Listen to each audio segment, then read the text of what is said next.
Il-ġimgħa beda x-xogħol, is-sibt tal-ħabta ta' 8 ta' filgħodu beda t-twaqqih ta' dak li fadal mill-binja li din il-ġimgħa sfrondat f'Paċeville. Ma' TVM News id-deputat direttur tad-Dipartiment tal-Protezzjoni Ċivili, il-Perit Graham Attard, qal li l-binja qiegħda perikoluża u li għalhekk qed titwaqqaf ftit ftit. Ma jistax nagħtu garanzija li ma tistax titlaq il-binja, imma l-intenzjoni tagħna huwa li nżarmawha ftit ftit solar sakemm naraw li hija sejf għal tal-madwar.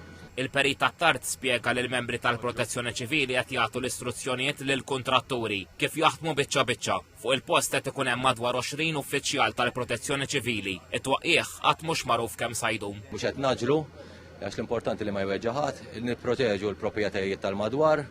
F'aġġornament lil TVM News il-kap eżekuttiv tal-awtorità dwar il-binju l-kostruzzjoni il-Perit Rodrik Bonnici istqal li l-binja bdiet titwaqqa wara li ttieħdu l-miżuri kollha meħtieġa, inkluż biex tiġi żgurata s-sigurtà tal-ħaddiema fuq il-post. Hemm numru ta' esperti qegħdin jaraw kif jista' jsir ix-xogħol, eventwalment qed naraw nimxu pass pass u anke fejn naraw li forsi jista' jiżdied ir-riskju qed nifqu u nieħdu miżuri differenti biex eventwalment kull periklu li hemm jitneħħa mill-iktar fis. Kull periklu qed naraw li jitneħħa anka biex naraw li s-sajt taħdejha tkun safe, qed inneħħu s-solar ta' fuq net tal-binja li parti minnha ġarfet biex ovvjament nibqgħu naqsu mill-piżijiet li hemm li jistgħu jaffettwaw il-binja nifisha.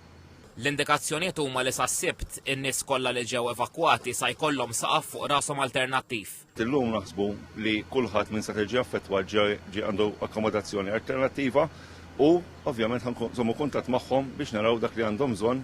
F'San Ġiljan qed jassistu fix-xogħlijiet anke l-Pulizija, it-taqsima tal-emerġenza f'Mater Dei, l-Awtorità Maltija għas-Saħħa u s-Sigurtà u l-Leża u Transport Malta li qed imexxu traffiku fl-inħawi.